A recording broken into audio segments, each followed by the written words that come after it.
현대 사회의 미래를 예측하는 보고서들은 잃어버린 10년, 잃어버린 20년, 잃어버린 30년 이런 용어들을 사용하면서 우리의 미래가 불투명하다고 거의 많은 보고서들이 이야기를 하고 있습니다. 실제로 세계의 여러 나라들이 잃어버린 10년과 같은 그런 정치, 그런 경제, 그런 문화 현상들을 빚어내고 있고, 어쩌면 잃어버린 10년과 같이 정지 내지 침체의 시간들을 가졌었고 그리고 가질 것이다, 이렇게 예측하고 있는 것입니다. 이것은 경제적인 측면에서의 예측들을 하고 있는 부분이 많지만 단순히 경제적인 것만으로 끝나는 것이 아니라 물질과 함께 사람들의 정신세계조차도 추락하고 혼돈을 겪고 있는 현상들은 부인할 수가 없는 것 같습니다.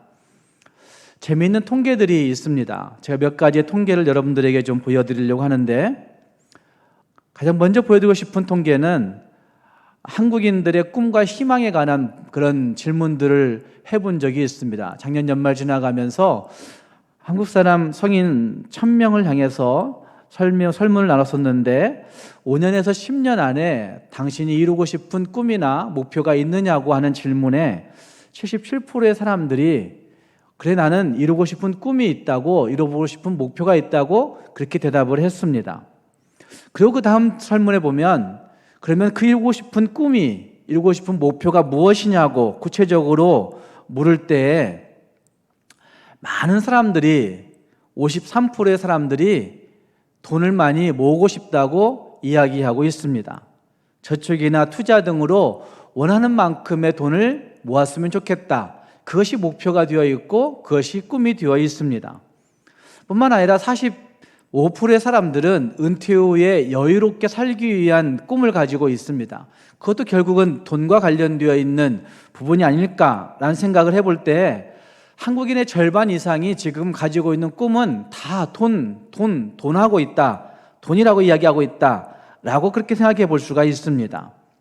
뿐만 아니라 다음 설문을 보면 꿈이 없는 이유를 묻는 질문에 10명 중 3명이 돈이 없어서 꿈을 이룰 수 없다고, 목표를 이룰 수 없는 이유, 난 돈이 없어서 그 일을 할 수 없다고 이야기하는 그런 사람들이 많이 있는 것을 볼 수가 있습니다.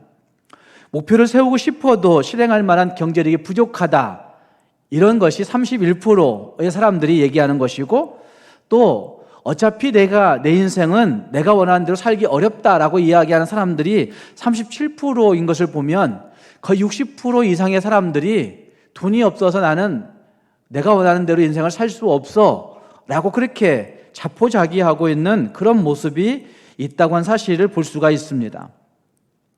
이런 전차로 잘 살펴보면 한국인이 지금 2023년을 맞이하고 있는 그 사람들의 마음 가운데 정말 긍정적인 의식이 얼마나 있는가라고 평가해 볼 때, 한국인들의 새해 긍정적인 의식의 전망은 세계의 최하위권에 속해 있습니다. 조사했던 35개 나라의 그 통계를 보면 갤럽조사연구소에서 한국은 34위, 긍정적인 생각을 전혀 하지 않는 그런 사람들이 많이 있다라고 하는 사실을 부인할 수가 없는 것이죠. 여러분은 새해를 긍정적으로 평가하고 있습니까? 그래서 새해에 해볼 만해, 2023년은 정말 한번 도전해 볼 만해, 이런 생각들을 가지고 있습니까? 아니면 정말 안 될 거야, 나빠질 거야, 포기해야 돼, 힘들어질 거야, 이런 생각들을 많이 하고 있습니까? 저는 왜 이렇게 되었을까라는 생각을 해봅니다. 이런 통계들을 보면 한국 사회가 힘들어지겠구나, 정말 어렵겠구나, 이런 생각들을 부인할 수가 없지만, 정말 왜 그랬을까? 왜 이런 얘기들이 나올까? 왜 이런 통계를 사람들이 좋아할까? 자기도 거기에 속에 빠질까? 이런 생각을 해볼 때 저는 신앙심에 있다고 생각합니다. 믿음의 내용들이 없어져 가고 있는 한국인들의 사람들, 어쩌면 믿음의 내용들이 빈약해져 가고 있는 한국교회의 현실 속에서 해답이 있다고 생각합니다. 이런 통계가 있습니다. 또 한 가지는 코로나 시기에 2021년과 2022년을 통틀어서 통계를 냈었는데, 미국 한인교회 교인들과 한국 교회의 사람들의 모습을 비교해 놓은 그 통계가 있는데, 미국 한인교회 교인들은 현장 예배를 훨씬 더 즐거워합니다. 훨씬 더 많이 드리고 있습니다. 88%의 사람들이 교회 가서 예배해야지, 현장 가서 기도해야지 이러고 있는 현상들을 보고 있는데, 한국 교회 사람들은 69%의 사람들이 현장에서 예배하고 나머지 25%의 사람들은 현장 예배를 즐거워하지 않는, 그냥 온라인이면 되지 뭐 이렇게 생각하고 있는 그런 모습이 있다는 겁니다. 또 한 가지는 코로나 이후 한인교회의 교인들의 양적 성장, 질적 성장이 굉장히 발전하고 있다, 한국보다 훨씬 더 활발하다라고 하는 통계가 있습니다. 기도 시간 또는 성경 읽거나 공부하는 시간들을 한인교회 사람들은 굉장히 많이 하고 있다는 사실입니다. 코로나 이전보다 줄었다라고 표현하는 사람들이 한국교회에 많이 있습니다. 한국교회 훨씬 더 많은 사람들이 코로나 이전보다 기도도 줄고 성경 읽는 것도 줄고 성경을 공부하는 것도 줄었다라고 이야기하는 사람들이 많다는 거죠. 또 기독교 관련 온라인 콘텐츠를 이용하는 시간들도 미국 교회 사람들은 굉장히 많이 이용하는 거예요. 마음이 허전하면 허전할수록, 마음이 울적하면 울적할수록 기독교 관련된, 신앙과 관련된 것들을 보고 접하면서 자기의 신앙심을 세워가고 있다는 것이죠. 또한 소그룹적인 예배들을 드리면서 미국의 한인교회들은 굉장히 많은 사람들이 이 코로나 시기를 이기고 나가고 있다라고 말할 수가 있습니다. 헌금 액수도 굉장히 차이가 있습니다. 미국 한인교회는 헌금이 더 늘고 있어요. 한국 교회는 굉장히 줄고 있어요. 어려워지고 있는 겁니다. 마지막 것 보시면 미국 한인교회의 교인 절반 이상이 향후 우리 교회는 부흥할 거야, 지금보다 훨씬 더 증가할 것이야 라고 그렇게 예상을 하고 있는 모습을 볼 수 있습니다. 55%의 사람들이 그래 지금보다 우리 한인교회는 훨씬 더 부흥할 거라고 그렇게 생각을 합니다. 특히 애틀란타에 있는 한인교회 사람들은 81%의 사람들이 그래 교회가 부흥할 거라고 자신 있게 설문에 답하고 있는 모습들이 있다는 겁니다. 한국 교회는 코로나 시기가 지나가면서 만여 개의 교회가 문 닫았다고 얘기하고, 우리 교단만 해도 4,500개의 교회가 미자립 교회화 되든지 미자립 교회는 교회를 문 닫든지 이렇게 되었다고 보고하는 보고서가 나오고 있습니다. 한국 교회는 지금 힘들어지고 있는 상황에 빠지고 있지만, 어쩌면 코로나를 더 심하게 겪고 있는 미국 사회에서는 신앙심으로 그 코로나를 이기고 있고, 신앙심으로 이 어려운 시기를 할 수 있다라고 그렇게 생각하는 무장들이 있다고 한 사실들을 통계를 통해서 볼 수가 있었습니다. 최윤식 교수와 배동철 교수가 함께 쓴 2009년도에 쓴 책인데 2030 부의 미래 지도라고 하는 책이 있습니다. 이 책에 보면 최윤식 교수와 배동철 교수는 향후 20년 동안, 2009년에 쓴 책이니까 향후 20년, 30년까지 한국 사회 안에 5번의 위기가 올 것이다 라고 그렇게 예측을 하고, 또 사회 경제적인 파동들을 그들이 새로운 신조어를 만들었는데 월드 스페즘이라고 하는 용어를 가지고 세계적으로 경련 현상들이 일어날 것이다, 사회적인 경련 현상, 경제적인 경련 현상이 일어날 것이다, 이렇게 이야기를 했습니다. 실제로 2009년 이후에 세계 사회는 굉장히 심한 몸살을 앓고 있습니다.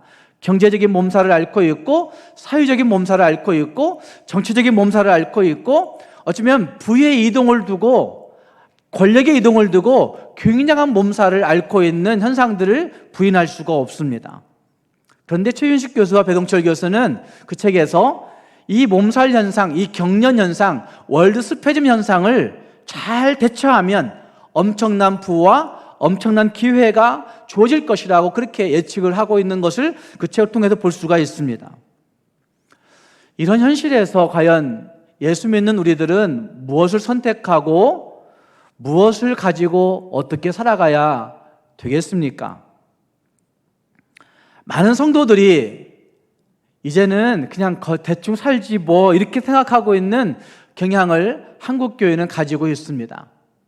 그러나 미국 교회는 아니 이런 현상일지라도 우리가 어떻게 살았는데 기도하며 이겨보자라고 얘기하고 있는 것이 미국 교회의 현상입니다. 신명기의 중심 인물인 이스라엘 민족도 지금 우리가 겪고 있는 현상들과는 동일하진 않겠지만 그들은 역사적 전환점이 있을 때마다 하나님 앞에서 갈등하고 있는 모습들이 이 신명기서에 보여지고 있습니다. 어쩌면 이 선택적 갈등 상황에 있는 그 민족에게 지금 이곳에서의 선택이, 오늘 그곳에서의 선택이 그들의 10년, 아니 그들의 미래를, 그들의 그 후의 세계를 결정지을 것입니다. 오늘 우리도 마찬가지의 시기에 서 있다고 저는 생각합니다. 개인적으로, 민족적으로, 교회적으로, 또 가정적으로 중요한 기로에 서 있음에 틀림이 없습니다. 우리의 관심사의 기울기가 어디로 기울어져 있는가 하는 것이 굉장히 중요하다고 생각합니다. 내 관심의 기울기가 어디로 향하고 있는가 하는 것이 매우 중요하다는 말입니다. 우리의 관심은 통계에서 보듯이 돈에만 있다고 한다면, 물질에만 있다고 한다면 우리는 희망이 없습니다. 전혀 희망을 가질 수가 없습니다. 그러나 우리의 관심이 세상에, 물질에, 돈에, 경제에 있지 아니하고 하나님의 마음이 향하는 곳에 있다고 한다면, 하나님의 시선이 가는 곳에 있다고 한다면, 하나님의 마음이 드는 곳에 있다고 한다면 우리는 달라질 수가 있을 것입니다. 왜냐하면 하나님의 마음이 향하기만 하면, 하나님의 시선이 머물기만 하면 우리는 분명히 다른 역사를 쓸 수 있기 때문에 그렇습니다. 신명기 11장의 말씀은 선민 이스라엘이 차지할 땅이 있음을 분명하게 말씀해 주고 있습니다. 함께 읽은 8절 말씀에서 너희가 건너가 차지할 땅에 들어가서 라고 말씀하고 있고, 10절 말씀에서도 너희가 들어가 차지하려 하는 땅은 이렇게 말씀하고 있고, 11절 말씀에서도 너희가 건너가서 차지할 땅은 이라고 말씀하고, 23절 말씀에서도 너희보다 강대한 나라들을 차지할 것인즉, 29절 말씀에서도 차지할 땅으로 너를 인도하여 들이실 때에, 31절 말씀에서도 너희에게 주시는 땅에 들어가서 그 땅을 차지하여 거기 거주할지라 라고 말씀하시는 그 말씀은 이 신명기 11장 말씀에 거듭거듭 약속하시는 그 땅, 차지할 수 있는 그 땅, 너희가 차지하여 거주할 수 있는 그 땅이 어떤 곳인가를 하나님이 분명하게 말씀하고 있는 것을 볼 수 있습니다. 하나님이 이토록 거듭 약속하시는 그 땅은 그곳이 어떤 곳인지에 대한 분명한 인식이 있을 때 그것을 차지하기 위한 어떤 삶이 필요한지를 말씀하고 있고, 그 땅을 차지하고 너희가 어떻게 살아가야 하는지에 대해서 분명히 말씀해 주고 있는 것이라 할 수가 있습니다. 그렇기 때문에 오늘의 말씀을 같이 살펴보시면서 오늘 우리가 가야 할 그곳은 어디일까? 우리가 오늘 가야 할 그곳은 과연 어떤 곳인지 그것들을 다시 살펴보시고, 하나님의 백성들로 오늘 우리가 걸어가야 할 그곳에서 어떤 모습으로 걸어갈 것인지, 어떤 모습으로 차지할 것인지를 결단하고 적용할 수 있는 우리 모두가 될 수 있기를 주님의 이름으로 축복합니다. 이미 말씀드린 대로 신명기 11장 전체에는 하나님의 택함 받은 백성들이 차지할 땅에 대해서 말씀하고 있습니다. 여러 가지를 말씀할 수 있지만 저는 함께 읽은 말씀 8절부터 12절 말씀을 요약하여 몇 가지를 잘 생각해 볼 수 있는 부분이 있습니다. 8절 말씀에서 말씀을 지키면 강해지고 말씀으로 강해지면 차지할 수 있는 곳이다 하는 사실을 분명히 말씀합니다.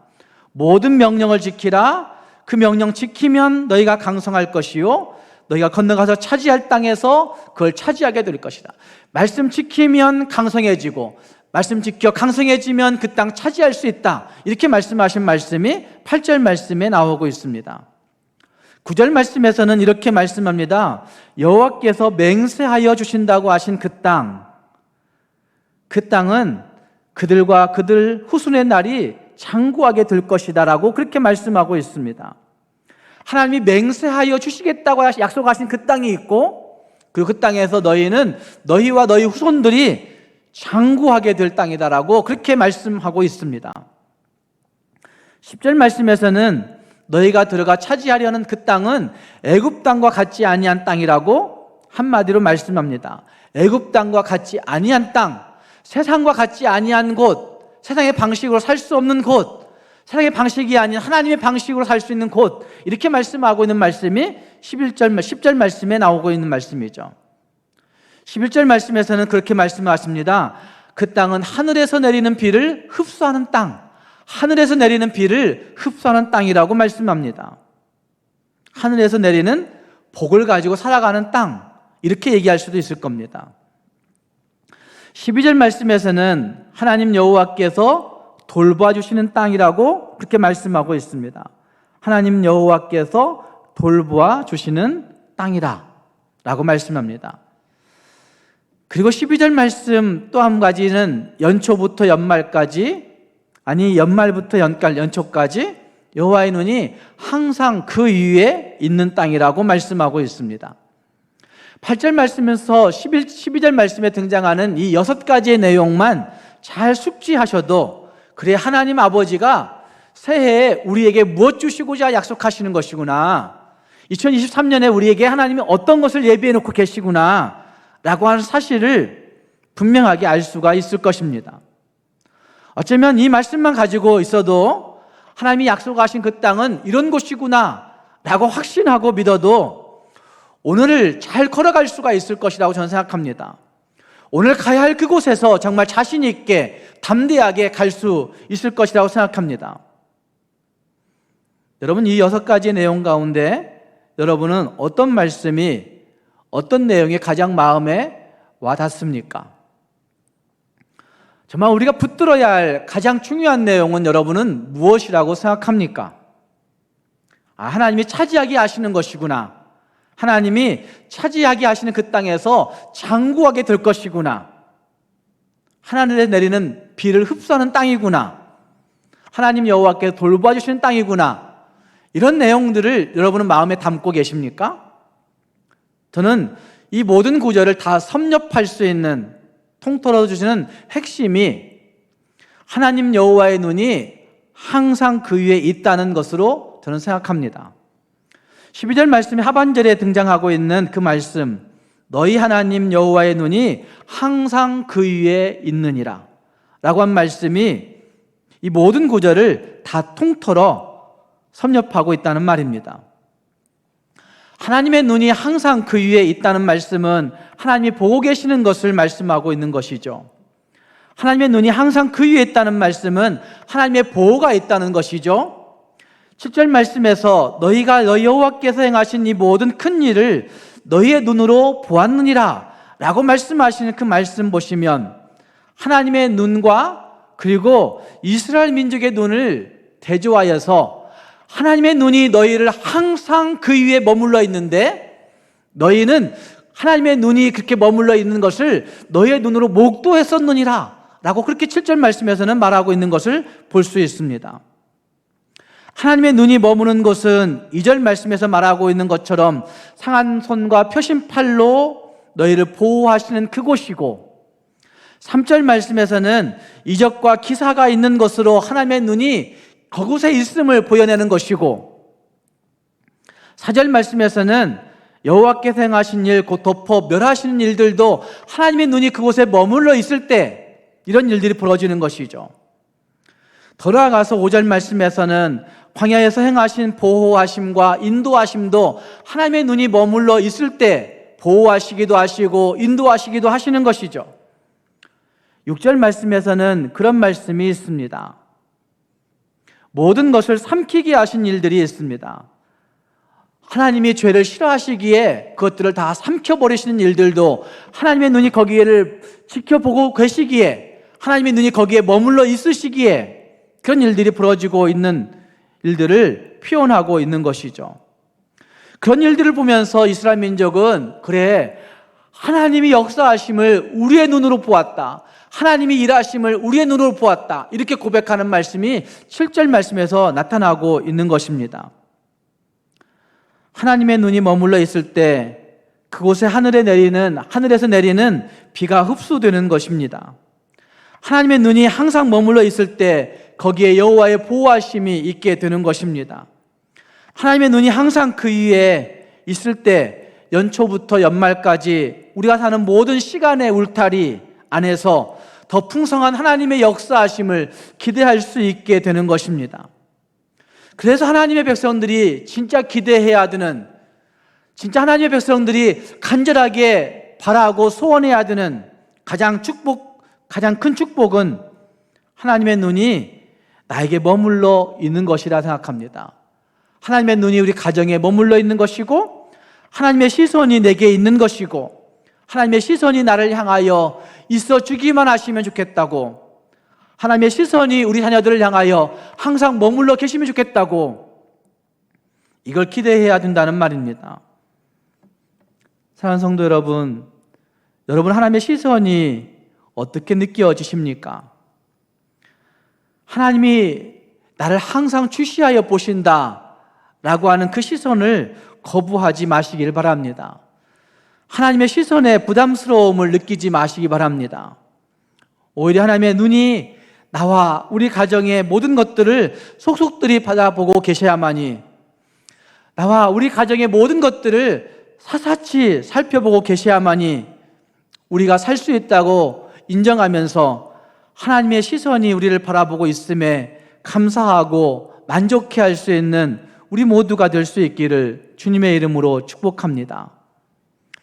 또 한 가지, 하나님의 눈이 항상 머물러 있는 그 땅이 좋은 이유를 우리가 읽었던 11절 말씀과 12절 말씀에 이런 표현들을 사용하여서 말하고 있습니다. 너희가 건너가서 차지할 땅은 산과 골짜기가 있어서 하늘에서 내리는 비를 흡수하는 땅이요. 하늘에서 내리는 비를 흡수하는 땅이요. 하나님의 눈이 머물러 있기에 이런 일이 벌어지는 것이죠. 하늘에서 내리는 비를 거부하는 땅은 좋지 못할 겁니다. 그리고 여호와께서 돌보아 주시는 땅이라, 여호와의 눈이 항상 그 위에 있느니라 라고 말씀하고 있습니다. 하나님의 눈이 머물러 있기 때문에 비를 흡수하는 땅이 되어 있는 것이고, 여호와께서 돌보아 주시는 땅이 되어 있다고 그렇게 말씀하고 있습니다. 저는 이 11절 말씀을 이렇게 읽어 보았습니다. 오늘 우리가 가야 할 그곳은 하늘에서 내리는 비를 흡수하는 땅이요, 너희 하나님 여호와께서 돌보아 주시는 곳이라, 이렇게 읽어 보았습니다. 여러분, 2023년을 걸어가야 되는데 오늘 우리가 걸어가야 할 그곳은 어떤 곳입니까? 하나님의 눈이 항상 머물러 있어서 그곳이 하늘에서 내리는 복을 흡수하는 곳이고, 하나님의 눈이 항상 머물러 있어서 하나님의 돌보아 주시는 은혜가 있는 곳이 되면 모든 것이 다 이루어지는 것이죠. 거기에 하나님의 크신 역사하심을 기대할 수가 있게 되는 것입니다. 창세기 13장에 아브라함과 조카 롯의 이야기를 우리는 너무나 잘 알고 있습니다. 아브라함과 조카 롯은 땅을 선택해야 하는 기로에 서게 되었습니다. 그때 롯은 세상의 시선이 모여있는 곳을 바라보고 있습니다. 세상의 경제적인 시선이 모여있는 곳, 세상의 정치적인 시선이 모여있는 곳, 세상의 문화적인 시선이 모여있는 곳, 세상의 교육적인 시선이 모여있는 곳, 어쩌면 세상의 모든 것들에 관심이 집중되어 있는 그곳을 바라보고 선택하였습니다.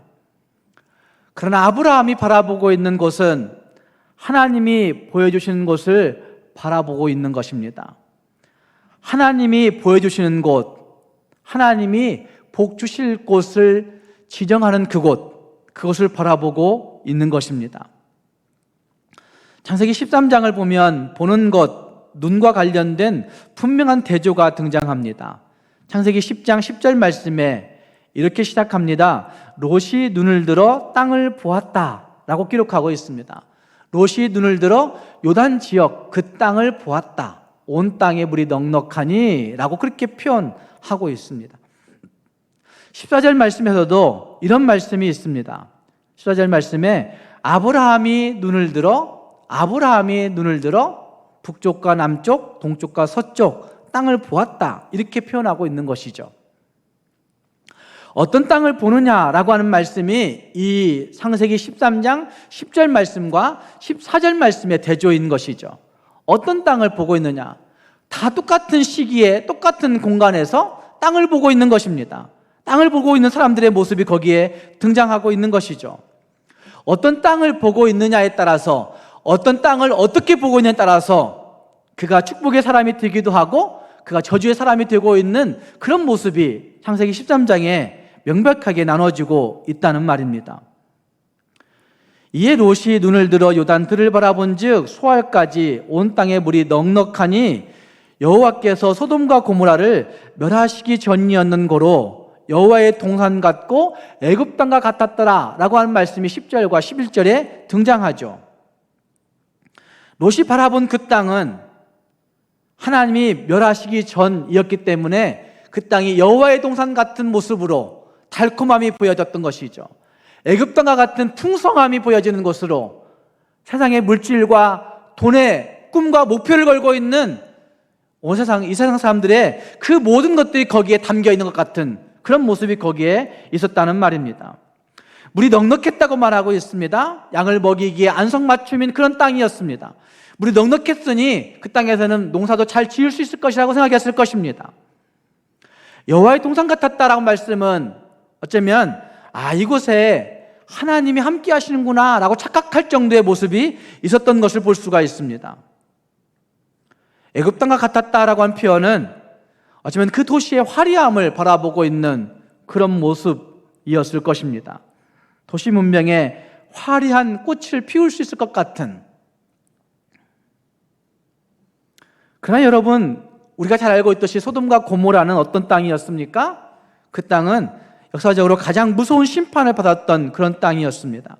하나님의 약속이 없는 땅이었고 단지 인간적인 관심으로 볼 때에 행복이 있을 것 같은 착각을 일으키는, 돈이 있을 것 같은, 돈이 모일 것 같은 착각을 주는 도시였던 것입니다.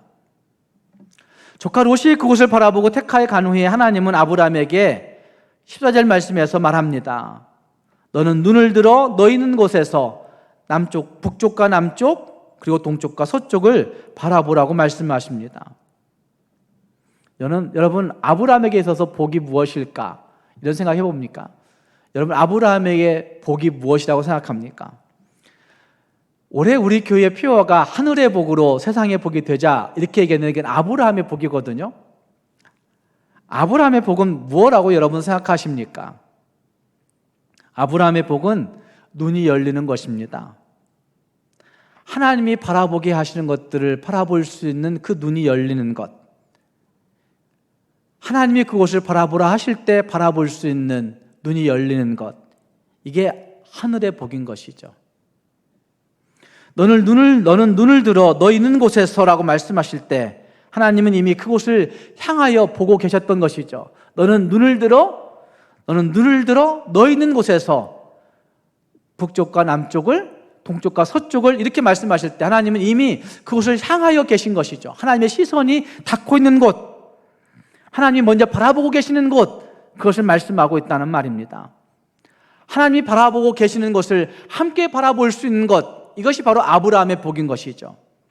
하나님이 보고 계신 곳, 그곳을 함께 목도할 수 있는 곳, 그것이 바로 아브라함의 복이라 할 수 있다는 말입니다. 사랑하는 여러분, 하나님이 바라보고 계신 것을 함께 볼 수 있기를 바랍니다. 하나님이 바라보고 계신 것을 함께 느낄 수 있기를 바랍니다.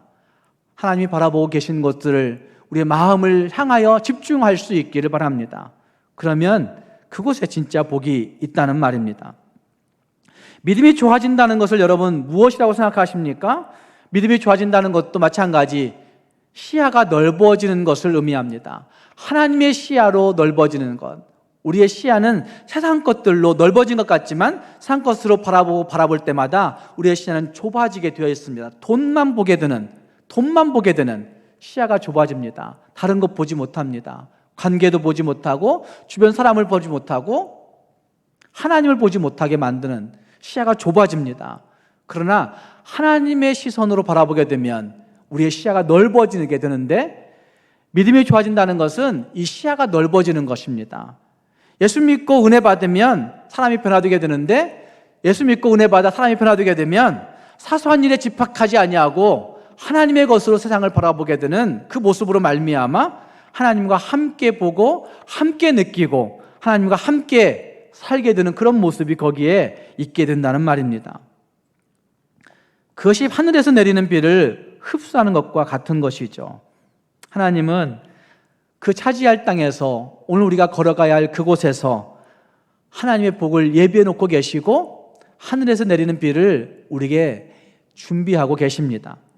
문제는 우리가 그것을 함께 바라볼 수 있느냐 하는 것입니다. 오스기니스는 소명이라고 하는 책에서 언젠가도 말씀드렸지만 하나님에 의한, 하나님을 향한, 하나님을 위한, 그것이 소명이다. 소명이 무엇이냐? 소명은 하나님에 의해서 내가 여기 있고 하나님을 향한 마음을 가지고 있어야 되는 것이고, 그리고 그 다음 하나님을 위한 일을 살아가는 것, 하나님을 위한 삶을 살아가는 것, 그것이 우리가 이 땅에 존재하는 소명이다 라고 오스기니스는 그렇게 이야기하고 있습니다. 사랑하는 성도 여러분, 오늘 우리가 가야 할 곳은 과연 어떤 곳입니까? 오늘 우리가 걸어가야 할 그곳 때문에 두려움이 있습니까? 불안이 있습니까? 불평이 있습니까? 한숨이 있습니까? 그러나 하나님이 먼저 바라보시는 곳을 바라본다고 한다면, 하나님이 보여주시는 것들을 바라볼 수만 있다고 한다면 그 땅은 한숨의 땅이 아니고 오히려 기쁨의 땅이 될 것입니다. 하나님이 보여주시는 것들을 바라보게 되면 그 땅은 두려움의 땅이 아니고 오히려 소망의 땅이 될 것입니다. 사랑하는 성도 여러분, 하나님의 시선이 머무는 그곳을 함께 바라볼 수 있는 우리가 되어서 오늘 우리가 걸어가는 그 땅들이 하나님의 땅으로, 하나님의 능력으로 정복되어지고 하나님의 그 소망으로 가득가득 채워질 수 있는 아름다운 땅들이 될 수 있기를 주님의 이름으로 축복합니다. 기도하겠습니다.